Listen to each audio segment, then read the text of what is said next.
label experience has definitely helped us plant the seeds and helped us get to where we are today, for sure. Because now we can kind of stand on our own 2 feet in Canada, and we don't really need the support of a label because we've made a name for ourselves here. Awesome. Just me.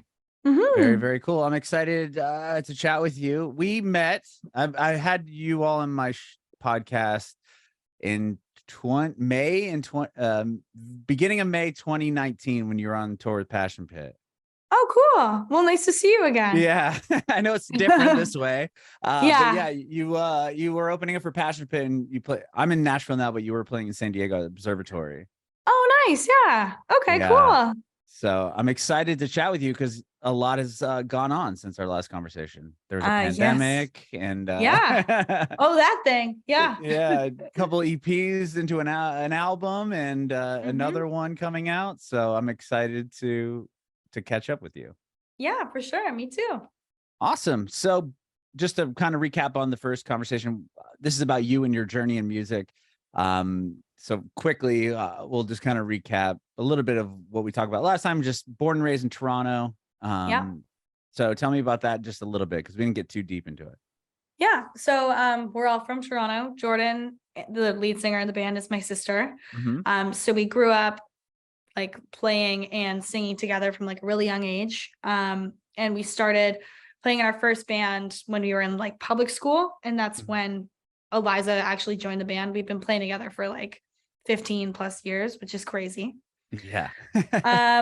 And you had a quite successful first band there. Yeah, honestly, we were a pretty big deal in Canada for like 12 and 13-year-old girls. Yeah. Oh yeah. We crushed. And then in high school we met Leandra, and that's how the Beaches was formed. We've been doing this for about 10 years now, so we may seem young, but we are seasoned musicians at this point. Oh, 100%.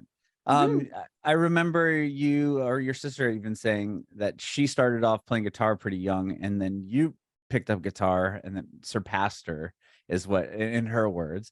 But at what age did you start playing guitar? I started playing when I was 7 years old. Yeah. So Jordan had been playing for a year, and then I got into it as well. And then shortly after, she moved over to bass. So yeah, so you were 7 when you started playing. Yes. And were you immediately like obsessed with it, or like? I wasn't immediately obsessed with it. I remember it was like a bit of a challenge because my hands were so small and like it hurt my fingers and all this stuff. But I did. I loved writing songs from a really young age.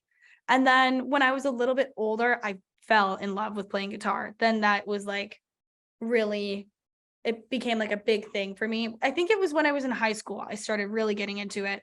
I got grounded for like an entire summer for being like a bad kid.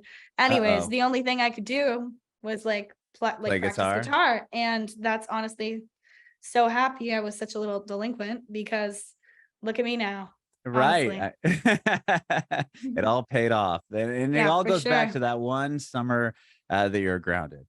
Yeah, pretty much. I was going to say, obviously you and your sister and Eliza had been playing for a long time. You had the band that was on the Disney Channel in Canada and all of that. But before Done With All started, was that the name of the band, or like, how did you all, like, were you in a band that then became that? Or because I know like so like Rain Meta was like helping you guys or mentoring you all, I think, from an early age.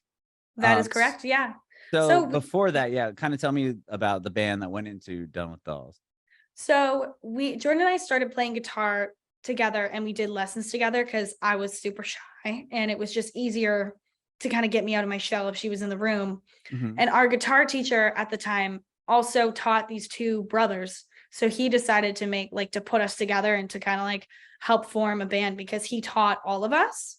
And then he also put one of his other students in the band. So it was kind of like a music school, like not like a really serious thing. I think we played 3 shows, but our band name was called Sisters, Others, and Brothers, in short form, SOB.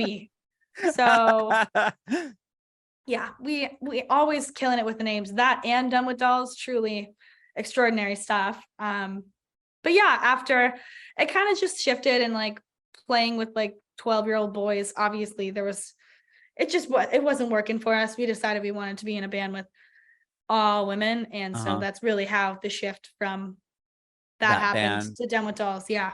Okay, that's interesting that your guitar teacher kind of formed. It was like his own like School of Rock type That's situation. literally what it was. Like he was Jack Black and we were the School of Rock. It was amazing. And did you have your own songs, or were you doing covers throughout that time? Oh, we wrote our own songs, and Oh let me tell wow, you, they're something to bangers. behold. Yeah. But we also did like a bunch of Beatles covers, and we did like the White Stripes and whatever. We basically would play at like the recital for the music school, and that was like the only place that we could get a gig. So that makes sense. We weren't that Okay. great. So you did that, and then you guys were talking about having. Was it your first? Was it with the Beaches when you were doing like that residency at the Yeah. bar in Canada, and it was like, Yes. or in Toronto, and yeah, it was like every Wednesday at like midnight or something. You all were still in high school, I believe. Oh my God, you remember all the stuff. Yeah. That is literally, it's called the Supermarket. It's still there. And it's so funny because for our album release, we're actually throwing a party there on Thursday. No way. At that venue to kind of make it like a full circle moment. But yeah, That's incredible. and the Beaches, we started like kind of gigging around Toronto. Like that's how we got our start. Like we would play every Wednesday at the Supermarket, and then we would play like all these little kind of festivals around Toronto. So we kind of worked our way up to every like small room around the city. And then, we started making a lot of friends in the industry and got a couple shows that way. And that's kind of how we got like our Toronto cred, like our Scott Pilgrim versus the world kind of. Oh, sure. Okay. Scene. Yeah. So you got in, but playing every Wednesday at the same, I mean, to play at midnight, that's a lot for especially high school kids. Yeah. Like but was being Leandra in the 16. band at that point? She was in the band at that Okay. point. Yeah. Okay. So our old member left the Beaches like literally after a month that we decided to kind of change our direction. She just basically just didn't have it in her anymore. And then immediately we reached out to Leandra and then we started playing all these shows. Okay. It was the person that was in the band prior to her. Was that the same person that was in the Done with Dolls group? Yes. Oh, okay. I was curious. I was like, when we first talked, I had never heard of, I didn't know that part of the story, obviously. And then we learned quite a bit from you all.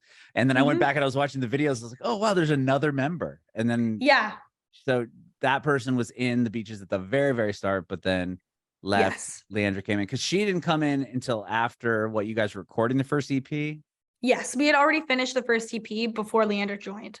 So it was kind of, I think maybe she did backup vocals on like one song, but all the music and stuff was done at that point. Yeah. Okay.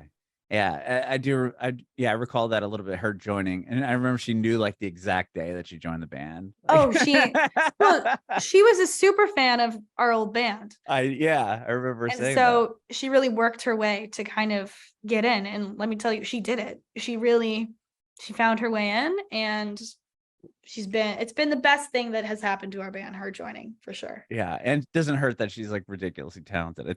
I think she's like a classically trained piano player and all this stuff. So she can play everything. Like she literally can pick up anything and learn how to play it in like 2 seconds. She's like our Paul McCartney. Okay.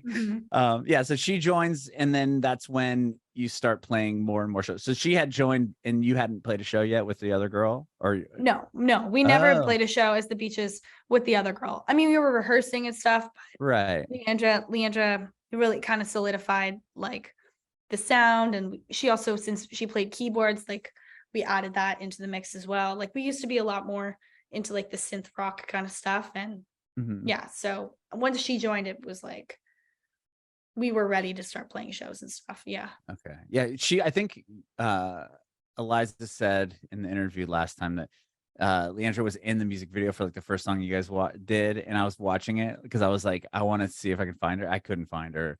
No she's in to it. Leandra. I know there's so much going on during the video that I was like, this is too hard but it's a rad music video, especially that you all did that at such a young age. Thank you. Yeah, it's pretty I watch it now and I'm like, oh my gosh, I can't believe we filmed this when we were in high school. This is some Right. There's pretty, a lot of partying. a lot of partying, a whole lot of Um, like underage waivers being signed. Let me tell you. sure.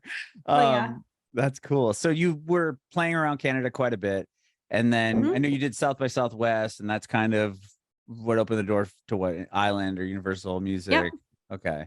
And then you get signed and you're doing these tours, and you had put out an album. Late Show was a couple in like 2017 or 18. I can't Yep. remember. I think Um, 2018. okay. And then when I saw you all, you had a few songs out, but you did not have the EP for the Professional out yet. Okay. So Just singles. just singles. I think you announced it, like you weren't, you guys, it was funny because I recently watched this. So I'm not just like have this great brain. Yeah, I like very impressed. Like, Jordan's whoa. like asking one of your like tour manager, and she's like going like this and not asking, can we talk about the name? Can we do this? And so you all kind of like had talked about what it was at that point. So I think there was like two songs out, and you were going to release 3 more that you had just finished. Yeah. And then you were on the road with Passion Pit, and that's kind of where, that's as far as we got, obviously. And then Yeah. so you put that record out.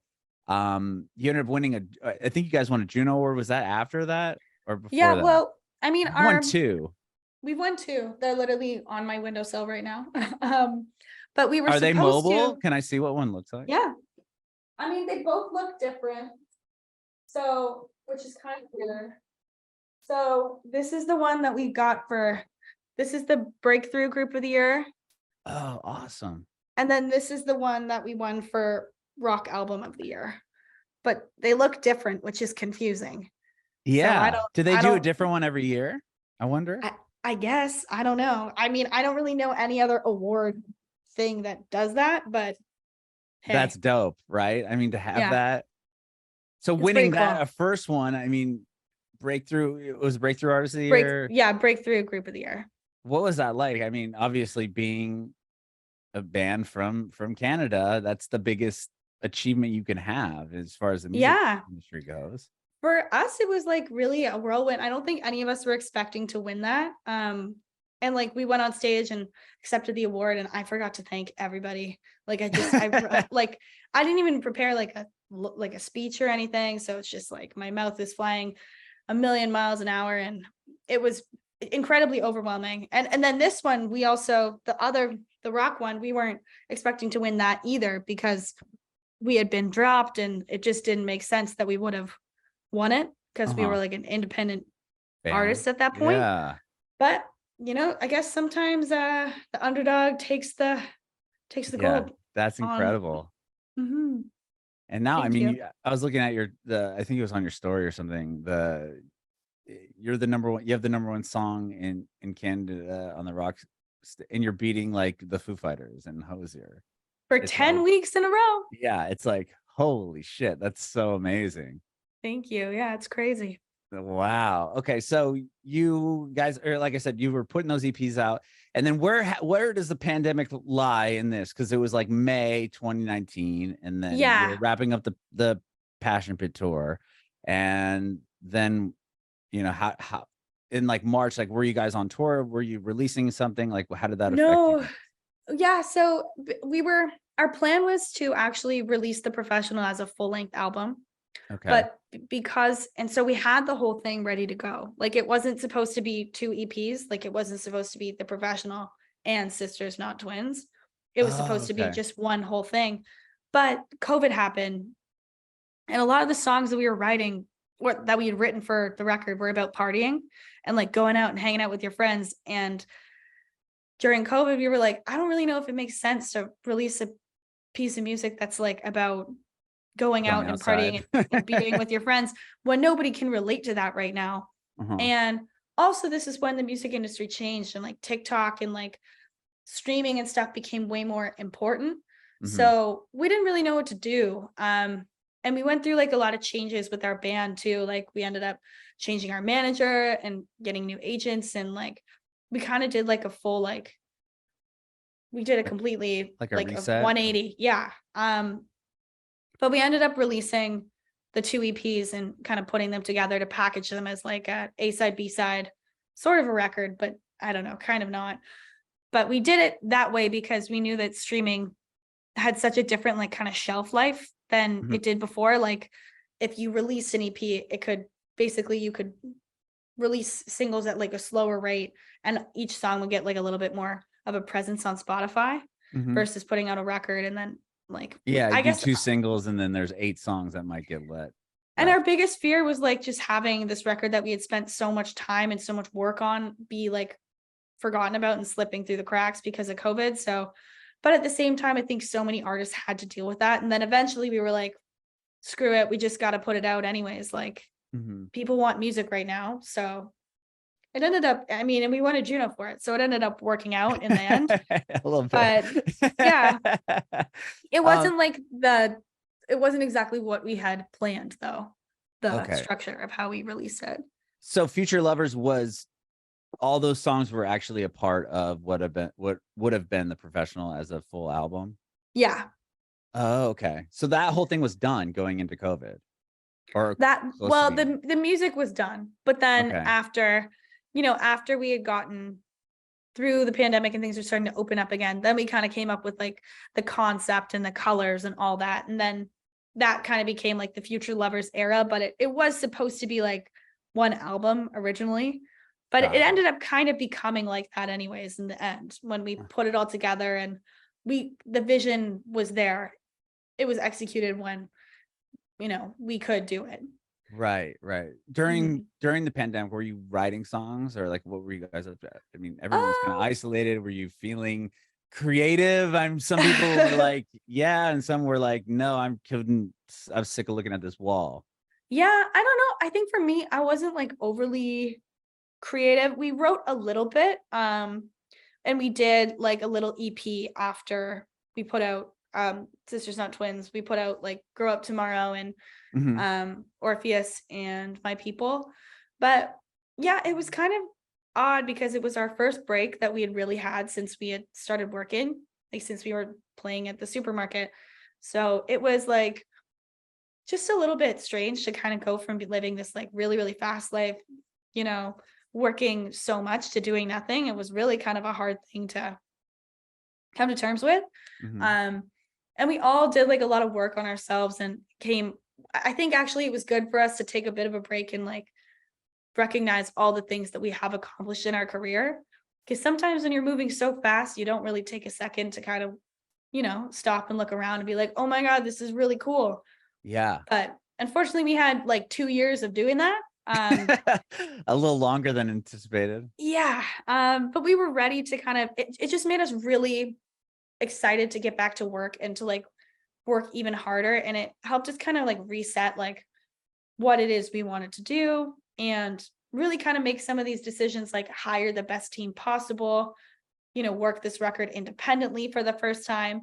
It really helped get everybody on the same page and make sure that like we're going to do this next chapter the way that we want to. So I guess it gave everybody a bit of clarity. Okay. Yeah, because you all have been just going since, to get signed out of high school and to even have all that stuff happening during high school. And then it's like trips to LA and tours and, you're opening up for these big bands and doing all this stuff for, several years in a row. And then to have nothing, I'm sure, like you said, that was probably a good, like, okay, let's kind of reset here. Yeah, exactly. And that's what we kind of used that period to do. And then after the pandemic, we did a couple more tours. We went on tour with the Aces across America. And we really tried to, which was with the Rolling Stones, right? I mean, yeah, that's insane. Like a bunch of other things. And it just kind of like, I think for us, our main thing was we wanted to kind of, our goal was to, before putting out Blame My Ex, was to reach out to younger audiences, like to make music for people that our age that we would be listening to. Like, because I really feel like there was a disconnect for some reason with like our music before. Like there's nothing wrong with this, but like our fan base was skewing a lot older. And I think it's because our sound was like very rooted in like rock and it was nostalgic for a lot of people, but we Mhm. wanted to find a way to also like introduce that to like the younger people, and to find a way to like reach these like TikTok audiences, reach these like young girls, to also kind of like introduce them to this sound, and not in a way that's going to be um like alienate them or anything like that. Because I think that obviously those platforms are like a really good way to connect with new fans. And so that was kind of like our mission after the pandemic too. Like that's when we started using TikTok and all that stuff. But yeah. Yeah, no, that makes a lot of sense. I mean, because when I was growing up, there a lot of the girls and the female band or female fronted bands were such a big deal for a lot of like Gwen Stefani, and you Yeah. had Avril Lavigne, and like these people that were Those are like, my girls. Those like yeah, that's why I wanted to get into it. right, yeah. And then now you all could pay it forward in the sense like you could be the band the younger generation is looking up to, Totally. And I think especially that's as an really, all-female band, right? yeah, that's where we wanted to focus our attention, I think, because it's like, why, after 2 years of doing nothing, it's like, okay, why are we doing this? What do we want the end game? What is the goal for like our career? What do we want to say? And Mhm. that was kind of like through and through everybody's response. Like, we want to help, start getting young girls into music. And I mean, everybody, just like, I don't know. That really was something that we wanted to focus on. So it's finding a way to do that without like obviously losing what we had, and like not becoming a different band or anything like that, but kind of shifting the sound a little bit, and like having the lyrics be a little bit more hooky, have Mhm. everything be a bit more playful, have it feel a little bit younger, more energy, all that to kind of like hook the younger audience a little bit. Right, right. And it doesn't sound like Mm. you are like in the songs. It's not like it sounds like you all sat down. You're like, all right, we're going to write this song and we're going to Yeah. gear it toward it. It wasn't like this manipulative, like master plan. It doesn't sound No, like, not at and all. even it doesn't even, it doesn't come across that way at all in the Yeah. new songs that I've heard. And it's not like it's totally different. You listen to the new songs and the old records, and it's like obviously still the same band. For It's not sure. like you Yeah. just totally went to like right field or something like that. Yeah. Oh my gosh. No, we're like a EDM band now. Right, right, right. Well, so with this, you guys are independent now? You're not with the label? Yeah. So basically, that kind of happened, I think maybe a year and a half ago. Yeah. We ended up parting ways with our label. And at You had this, like 5 labels when I talked to you. I think you like gained a label in Australia, like during our conversation. yeah, literally. So it was like everybody's out. But that was another thing. Like, we've been signed since we were 15, and I'm 26 now. So that's like 11 years of being in the major label system. It's like, should we Yeah. try and do this ourselves and like kind of go through every single piece that we don't like about the band and like the team, and try and make it like so everybody's happy with everything? Hmm. And that's literally what we did. So we like completely did a reset. We took like care and paid attention to details of things that we were not happy with. Like, for instance, our logo. We hated our logo for years, and we finally changed it. But because we are independent, like, we could do these things now. We finally took down all of our merch because we hated our old merch, and we got merch design that we really like and would wear ourselves. So every piece is just like, we take care and we're invested in every single piece of the puzzle now. So it's Uh-huh. a lot more work for us, but ultimately it's like what the band feels like now is like the most authentic version of itself that it ever has, because the vision, the music, everything is coming from us. Like the release plan, it really is like all us and our management team. And it feels like that's why this record is like our baby. It's like our actual child, because we put so much attention and detail into every single thing about it.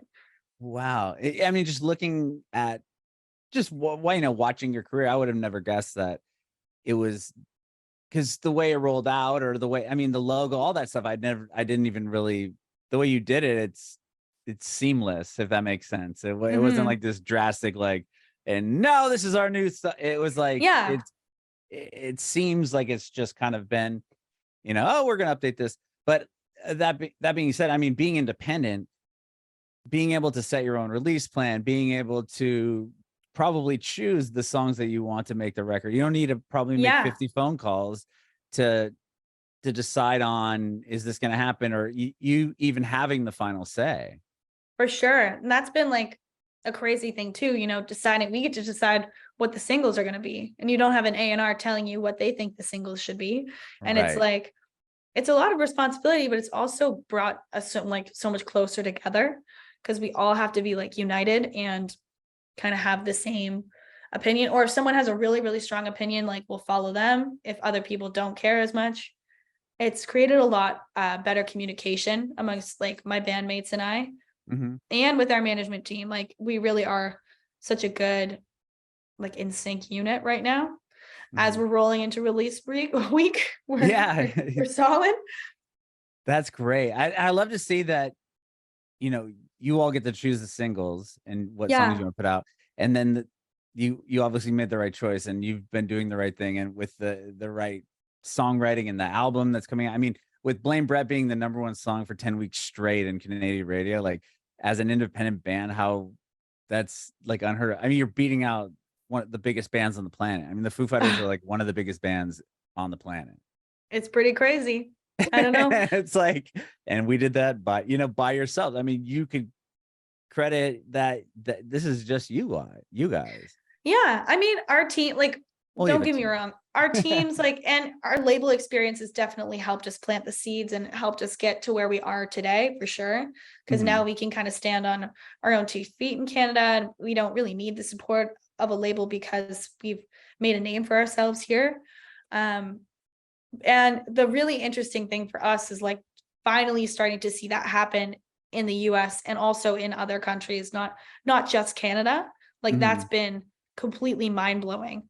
Like all of our US shows that we are playing on this tour, They're they're all all sold sold out. out except Charleston. But it I know. I maybe was gonna say, let's how we got to get that one to go. I mean, Charleston. just tell people from North Carolina that didn't get tickets to drive down. I don't know. Maybe Charleston's a small town. I don't I know, but know. that's the only one I saw. I was like, what? But the fact that was just going to bring that up. The fact that you're saying that, you know, you got it together in Canada, but you're coming here and you're selling out every show, because that That will is, sell out at least before the show. I I'm hope just so. going to I'm going to put that out there in the Yeah, ether. put it out into the universe. No, and that's been crazy. And I think that has been like something that we've tried as a band to accomplish for such a long time. And now that that's finally happening, it's like such a good feeling. It really is. Wow. And yeah, you're doing your headlining show and you sold out every one of them, basically. Well, you will be. With that, like, I'm just curious, like when it came to the writing of this album, was that a different approach without having a label, or did the label thing kind of happen during the putting this album together? No, so the label thing happened about 2 years ago, right before we released kind of in the middle of when we did those 3 songs, like that little EP. Oh, sure. Okay. And yeah, that was kind of just like a natural like thing that happened because we've been signed to them for a while, and you know, like our band wasn't streaming that much, and it's just like TikTok and all these different platforms really changed the industry, and you know, we 100%. just weren't like as marketable as an artist as like say anyone else would. And like the whole major label system is like very different now because of COVID. So for a year when we signed with our manager Lori, we kind of didn't, and we were independent for the first time. We didn't really know what to do. We hadn't done co-writes in a really long time. And we figured that we would actually like see what amazing talented writers actually were in our own city, because we'd always gone to like Nashville or LA and, you know, spent a bunch of money and ended up kind of like, you know, I don't know. We just really wanted to kind of see what was available to us here and also write on our own. And so we wrote about like 50 songs just like in a year. And that's kind of really, we just worked with different people every few days, whatever. And we ended up finding like our dream team, which is Gus van Go and Lowell. And they ended up co-producing Blame My Ex. They also did Grow Up Tomorrow. Oh, wow. And like finding them really kind of was like the perfect fit for what we wanted. Like they have such respect for us as writers and musicians and players, and it's such a collaborative and like uplifting experience being in the studio with them. Like you don't feel like you're tired and worn down at the end of the day leaving the studio. Like you're excited and ready to go back in. And just having such a positive collaborative experience with them was such a amazing thing to find. And then I think we wrote Everything Is Boring and Blame Brett in that period. And once we wrote those songs, we were like, okay, this is the North Star. This is what we want to have the whole record kind of sound like. Okay. Also at this time, Jordan got broken up with, like my sister. Yeah. Hence Blame Brett, hence the name of the record. So it ended up kind of like becoming a bit of a therapeutic experience for her to be able to write about her heartbreak and to find kind of like to see some light at the end of the tunnel. Like it was good for her to kind of go through all the emotions and to be able to write about each one. Right. Yeah. I was going to say, it sounds like once she was able to really just get everything out there, and it probably fueled a lot of what became this album. For sure. Wow. And Gus, the person you worked with on the record, he's like a legend in Canada, right? I mean, he's done like Arkells and Metric and a bunch of huge bands there. And I'm not surprised that was a good fit for you all. Yeah, for sure. He really is the best. And it was funny because we recorded at the same studio where we did Late Show with Emily and Jimmy from Metric. Oh, really? Yeah. So it was like a big full circle moment. That is awesome. And then you have another big, obviously coming up on Thursday, you're doing the release party at the supermarket, but it's a private thing, but it's mainly for friends and family, but it's still spot. It's a spot. It's the spot.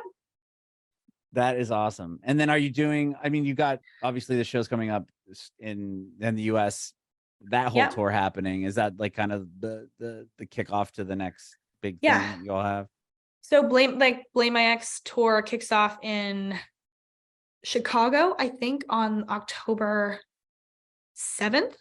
I'm pretty sure. I think you have Milwaukee. Is it Milwaukee? You're playing Nashville on the 11th. I am playing Nashville. I'm super excited about that. Yes.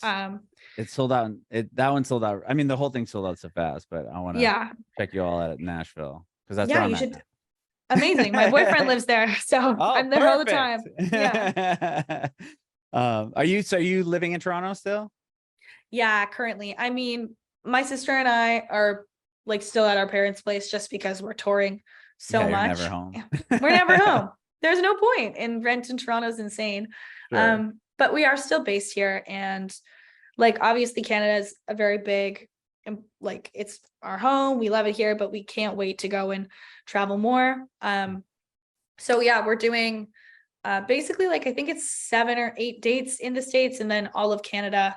But there's going to be a lot more announcements coming in the following weeks for more shows all over. So we're really excited that we're taking Blame My Ex literally all over the world. It's crazy.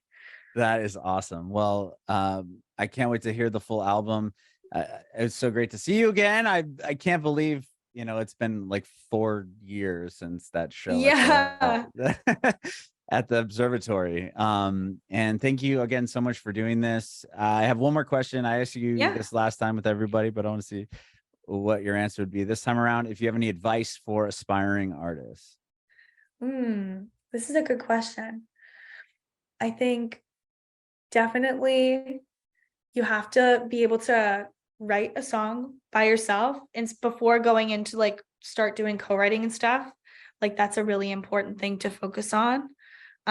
Also surrounding yourself with like really good people and having and following your instincts, and definitely not letting people persuade you to go down a path that you don't want to. You really kind of have to trust your gut. And I probably said the same thing before, like 4 years ago too. I don't remember. Maybe. Maybe it's the same.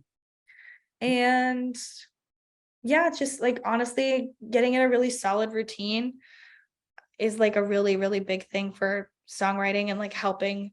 If you do like a little bit every day, you're always going to come up with like the work is going to get that much stronger. And that's what we did, like, especially like this last year, or when we were writing the record, like going in every day. Not every day was going to be like a huge success, but like you open up the ability to like hone in on some really good moments when you have like a routine. Like, I don't really know how I'm kind of like rambling. Sorry, I had like a long studio No, that was day. beautiful. Bringing it backwards.